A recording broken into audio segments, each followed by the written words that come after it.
मुश्किलों से भाग जाना आसान होता है, हर पहलू जिंदगी का इम्तिहान होता है। डरने वालों को मिलता नहीं कुछ जिंदगी में, लड़ने वालों के कदमों में जहान होता है। जय हिंद दोस्तों, तो क्या हाल है? मेरा नाम है विकास। आज मैं आपको साइंस क्लास 10th के ऐसे मोस्ट इंपॉर्टेंट क्वेश्चन बताऊंगा जो कि प्रीवियस ईयर क्वेश्चन पेपर में आए हुए हैं। आप लोग बोल रहे थे, बहुत रिक्वेस्ट कर रहे थे, तो फाइनली मैं आपको एक एक करके वीडियो प्रोवाइड कर दूंगा। आपका एग्जाम बिल्कुल नजदीक है, तो तैयारी बिल्कुल बेस्ट करना और टॉप करना, और अपने विकास भैया को जरूर याद कर लेना एक बार फिर कभी, ठीक है।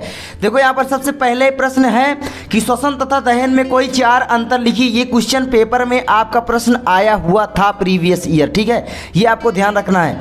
तो श्वसन तथा दहन में कोई चार अंतर निम्नलिखित हैं, कौन कौन से हैं? देखो मैंने बिल्कुल सरल करके लिख दिया है, जो कि आप लोगों को याद करने में दिक्कत नहीं होगी, रटने की ज़रूरत नहीं पड़ेगी। तो सबसे पहले है यहाँ पर कि श्वसन तथा दहन, ठीक है। श्वसन में क्या होता है कि यह क्रिया सजीवों में होती है और दहन में यह प्रक्रिया सजीवों में नहीं होती। भाई साहब, आपकी होली आ रही है, होलिका दहन कैसे होता है? होलिका दहन लगता है, दहन का मतलब होता है निर्जीवों में होने वाला जो प्रक्रिया होती है, उनको जलाने की प्रक्रिया, वही होती है दहन। तो सिंपल है।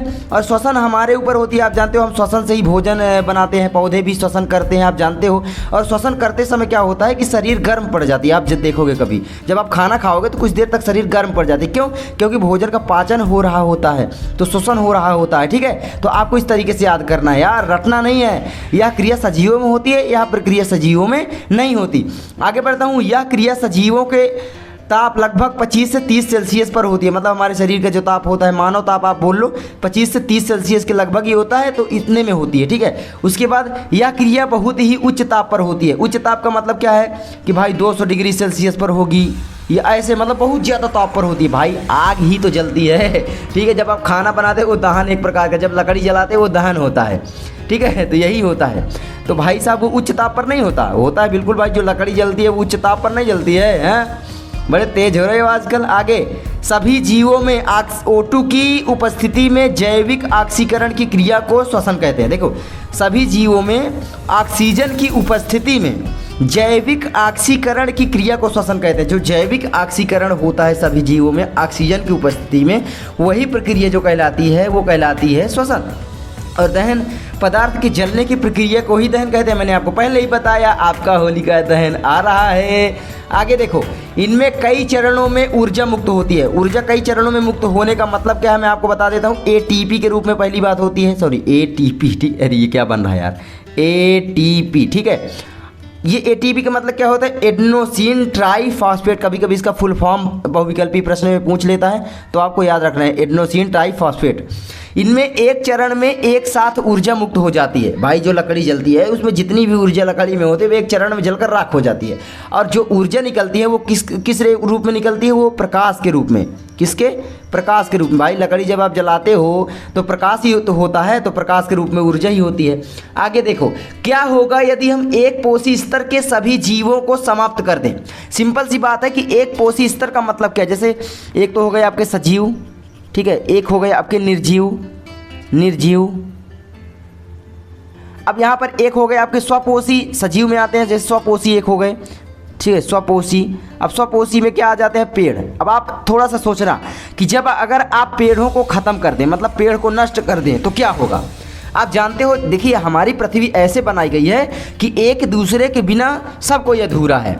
मतलब पेड़ के बिना हम अधूरे हैं, हमारे बिना पेड़ अधूरा है, मोबाइल के बिना आप अधूरे हो, और एग्ज़ाम में तैयारी करवाने के बिना मैं अधूरा हूँ, ठीक है। तो ये है, तो मतलब एक दूसरे से सारे संबंधित हैं। अब अगर एक पोषी स्तर के जीवों को ख़त्म कर देंगे, मान लो कि एक पोषी का मतलब है जैसे हमने पेड़ पौधों को पूरा काट के नष्ट कर डाला। अब आप सोचो क्या होगा? हम कार्बन डाइऑक्साइड जो छोड़ते हैं, पेड़ पौधे उसको ग्रहण करते हैं, लेकिन फिर कार्बन डाइऑक्साइड तो कोई ग्रहण करने वाला रहेगा नहीं, तो फिर हम भी नहीं रह पाएंगे। भाई साहब यही तो होता है। तो सिंपल है। तो यदि हम एक स्तर के सभी जीवों को समाप्त कर दें तो उसके अगले स्तर के जीवों में भी धीरे धीरे समाप्त होने लगेंगे। जीव भी धीरे धीरे क्या होंगे? समाप्त होने लगे, या जीवों में कमी आएगी, बात अलग है, ठीक है, चाहे जो भी बोलो। तो ये हो गया। उन जीवों के अगले स्तर के जीवों में क्या लिखा है ये? उन जीवों के अरे यार मैं बोलने में भी दिक्कत देखो खा रहा हूँ। उन जीवों के अगले स्तर के जीवों में कमी एवं पहले स्तर के जीवों में बढ़ोतरी यानी अधिकता देखने को मिलेगी और आहार श्रृंखला का संतुलन खराब हो जाएगा। अब यहाँ पर मैं समझा दिया आप लोगों को कि भाई जैसे पेड़ को मान लो ख़त्म कर दिया, उदाहरण दे दो, तो क्या होगा, मानव जीवन भी पृथ्वी पर नहीं रहेगा। आप इनके बारे में भी लिख सकते हो कि यदि हम पेड़ पौधों को नष्ट कर दें, माना कि एक पौधे पोषी स्तर के हम पेड़ पौधों को नष्ट कर रहे हैं, तो हम कल्पना करते हैं कि ऐसे ऐसे भाई कि पृथ्वी पर हम जब ऑक्सीजन लेते हैं तो पेड़ पौधे हमें देते हैं, हम कार्बन डाइऑक्साइड छोड़ते हैं तो पेड़ पौधे ग्रहण करते हैं।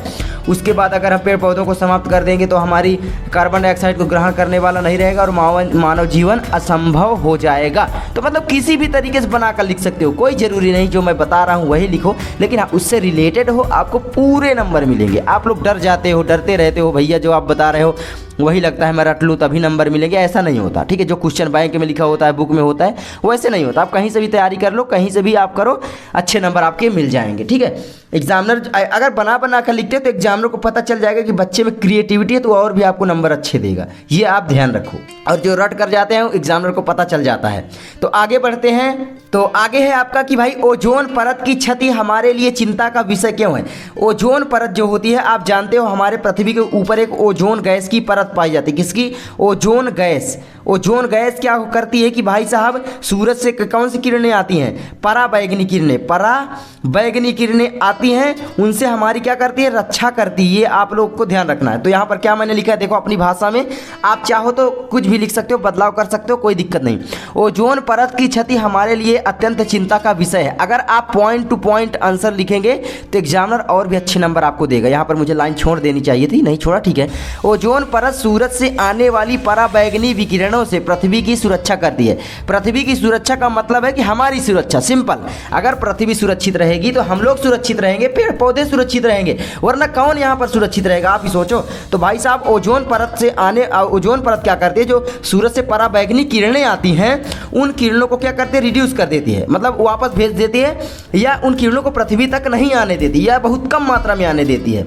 ठीक है, अगर ओजोन परत की क्षति होती रही तो सूरज की पराबैंगनी विकिरण अधिक मात्रा में पृथ्वी पर प्रवेश कर जाएंगी, जो कि मानव जीवन के लिए बहुत ही हानिकारक है। मैंने अपनी भाषा में लिखा है, आप लोग देख सकते हो। इसका आंसर इस तरीके का आपको इतना सरल कहीं नहीं मिलेगा, ये आपको ध्यान रखना है। अभी तक आप याद नहीं किए तो इसी को याद करना, लेकिन अगर आप कोई क्वेश्चन याद कर चुके हो तो फिर आपको ये क्वेश्चन याद करने की जरूरत नहीं है, मतलब ये आंसर याद करने की जरूरत नहीं है। ठीक है, क्वेश्चन तो वही रहेगा। तो पूछ सकता है आपसे कि ओजोन परत से होने वाले नुकसान लिखिए, 2-3 नुकसान पूछ लेगा तो 3 नंबर का आ जाएगा। या पूछ लेगा कि ओजोन परत की सुरक्षा कैसे कर सकते हैं। तो मैंने हर कुछ आपको बताया कि भाई पराबैंगनी विकिरणों से होने वाले नुकसान क्या क्या हैं। ठीक है, तो देखो ओजोन परत का क्षति होगा तो क्या होगा? पराबैंगनी किरणें पृथ्वी पर आ जाएंगी। उसके बाद होगा क्या कि इसका प्रभाव त्वचा पर पड़ता है, जिससे त्वचा कैंसर की संभावना बढ़ जाती है। ये आपको ध्यान रखना। त्वचा कैंसर का मतलब है हम लोगों में त्वचा कैंसर भी एक होता है बीमारी, तो वो उसकी संभावना बढ़ जाती है इस समय, इसीलिए कैंसर की। तो दोस्तों एक यहाँ पर दिक्कत ये हो गई थी कि मेरा मोबाइल रिकॉर्डिंग ऑटोमेटिक अभी बंद कर दिया, क्या चालू है? तो मेरा मोबाइल ऑटोमेटिक रिकॉर्डिंग बंद कर दिया, तो जिससे इधर की रिकॉर्डिंग नहीं हो पाई थी। मैं हर चीज़ समझा चुका लेकिन ध्यान नहीं दिया, तो फिर से बता रहा हूँ। ठीक है, तो देखो इसका प्रभाव क्या है? त्वचा पर अधिक पड़ता है, जिससे क्या होता है? त्वचा कैंसर बढ़ने की बीमारी बढ़ जाती है। तो ये आपको ध्यान रखना है। उसके बाद पौधों में वृद्धि दर कम हो जाती है, मतलब जो उगता है पौधा या बढ़ता है उसी बोलते हैं वृद्धि, और उसकी जो दर है वो कम हो जाती है। देखो ये रटने वाली चीज़ें नहीं है, आप अपने दैनिक जीवन में इधर उधर देखते ही रहते हो। आगे सुपरसोनिक विमानों का देखो यहाँ पर ओजोन परत की क्षति को रोकने के क्या क्या उपाय हैं। ठीक है, ये मैंने बता चुका था, लेकिन अब फिर सॉरी यार, ठीक है, ये आपको भद्दा लग रहा होगा कि सुपरसोनिक विमानों का कम से कम उपयोग करना। सुपरसोनिक का मतलब होता है तीव्र आवाज़ वाली जो विमानें होती हैं उसी को बोलते हैं सुपरसोनिक। तो तीव्र आवाज़ वाली विमानों को कम से कम प्रयोग करना, उसमें साइलेंसर का प्रयोग करना, सिंपल सी बात है। ठीक है, आगे बढ़ते हैं कि नाभिकीय विस्फोटों पर नियंत्रण से। नाभिकीय विस्फोट का मतलब क्या होता है भाई साहब? कि जो परमाणु हमले होते हैं उसी को बोलते हैं नाभिकीय विस्फोट।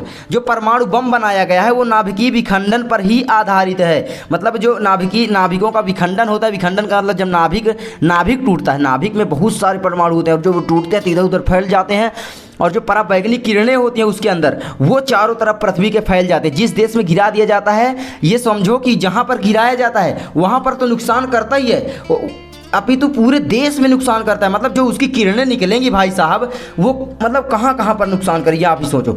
और एक बात की, ये हमेशा नुकसान करता रहता है। आने वाले 100 साल 200 साल तक इसकी जो परावैंगनिक किरणें हैं, वहाँ पर जन्म लेने वाले शिशु जैसे होंगे तो वो क्या होंगे, लूले लंगड़े हो सकते हैं, उनकी आंखें फूटी हो सकती हैं, या बहुत सारी प्रॉब्लम उनके अंदर होगी, पोलियो हो सकता है, बहुत सारी चीज़ें, उनका विकास दर नहीं होगा। तो मतलब अपने मानव जीवन के लिए नुकसान ही है एक प्रकार का, ठीक है। उसके बाद आता है भाई साहब कि मैं तो कहता हूँ नाभिकीय विखंडन पर रोक लगा देनी चाहिए। नाभिकीय विखंडन मतलब परमाणु बम कोई देश रखे ही ना, सारे देश अपने परमाणु बम ले जा करके समुद्र में डाल दें, बस सिंपल।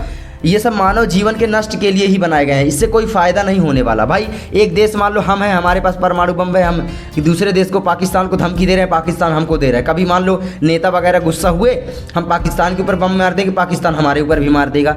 नुकसान किसका हुआ? दोनों का हुआ। और यहाँ पर एक बात, नुकसान ज़्यादातर किसका होगा? जनता का होगा। और यहाँ पर नेता बढ़िया हो गया, क्या है, बढ़िया मस्त ऐश करेंगे। तो यार ये बहुत बड़ी दिक्कत होती है।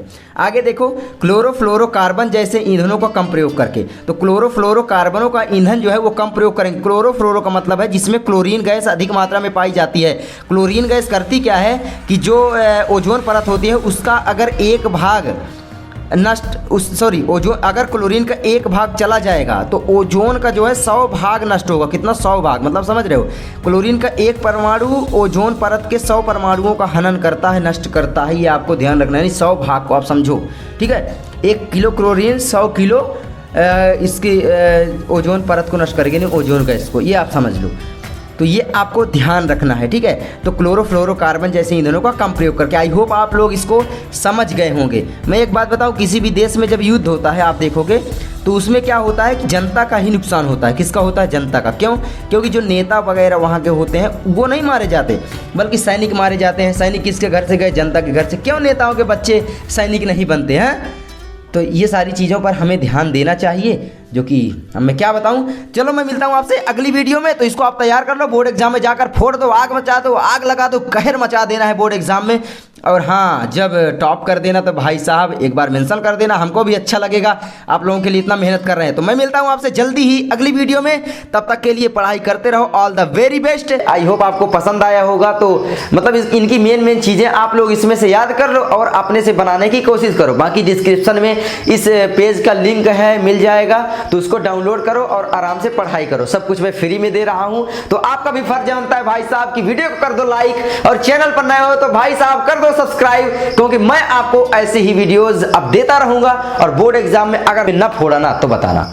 इतना सरल कर दिया, बच्चे बोल रहे हैं भैया तो आपने हलवा बना दिया। मैंने कहा हलवा नहीं, रसगुल्ला भी बना देंगे। तो चलो मैं मिलता हूं आपसे अगली वीडियो में। जय हिंद, नहीं जय हिंद, जय भारत।